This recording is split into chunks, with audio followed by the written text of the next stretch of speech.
Hello guys! For today's video, I am going to make an espasol, and this time, I'm going to use an ube condensed milk. Espasol is a famous traditional Filipino delicacy that originated from the province of Laguna in the Philippines. And to make espasol, the glutinous rice flour is toasted in a pan until it turns light brown. And for today's video, I'm going to use 500 grams of glutinous rice flour. And you know guys, toasting rice flour helps enhance its flavor and aroma. So it is important to toast the rice flour before you mix it with the other ingredients.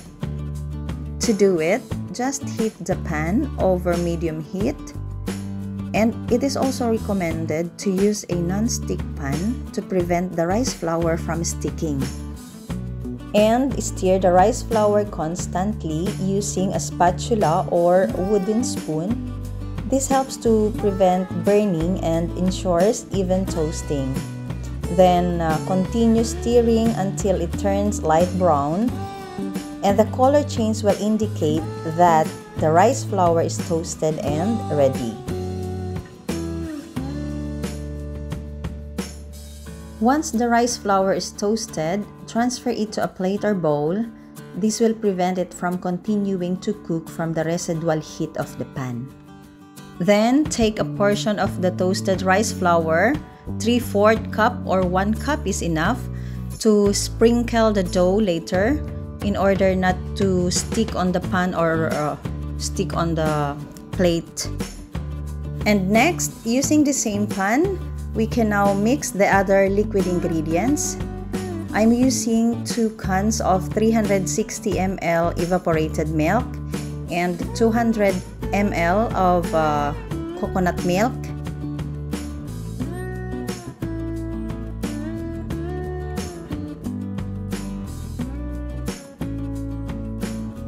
And I am also using condensed milk, 390 grams, and at this time, it is an ube flavor. And a pinch of salt. And stir well to combine the ingredients. And I add 1/3 cup of sugar, brown sugar. But if you want a bit sweeter, then you can make it 1/2 cup. Then turn the fire to medium heat, and once it's boiling, add gradually the toasted flour and continue stirring. Stirring constantly the mixture will prevent it from sticking to the pan.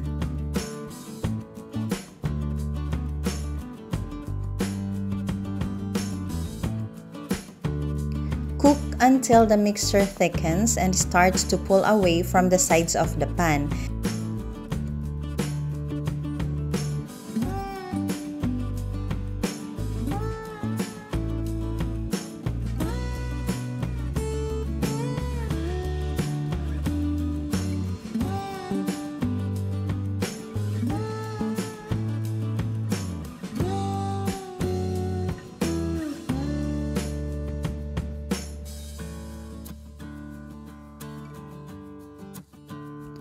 Just continue stirring guys until it forms like a ball and a shiny dough, and there's no more trace of flour on the dough.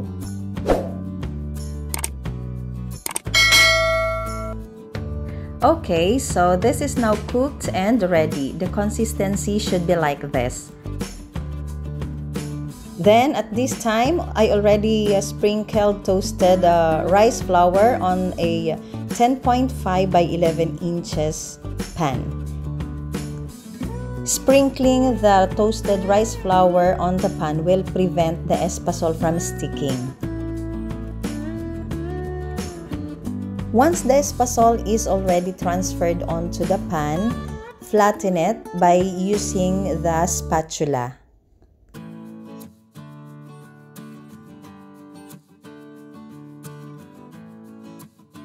Once it's flattened already and even on the surface, you can now start putting the remaining toasted rice flour.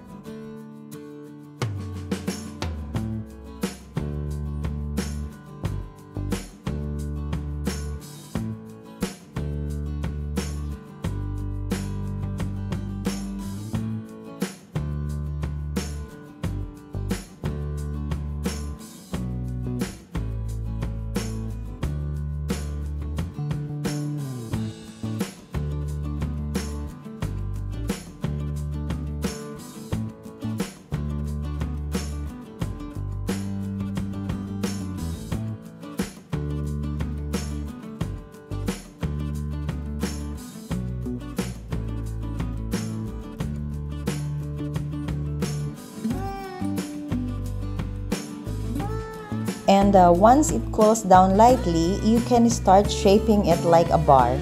That is the usual shape of an espasol. But if you want other shape like circle, like you want it to roll, it's okay. It depends on you.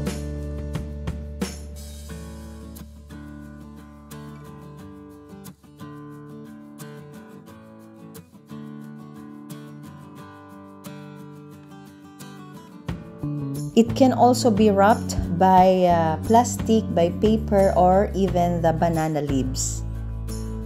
Or you can just simply put it in a container with a tight cover.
Okay, this is now my Ube Espasol.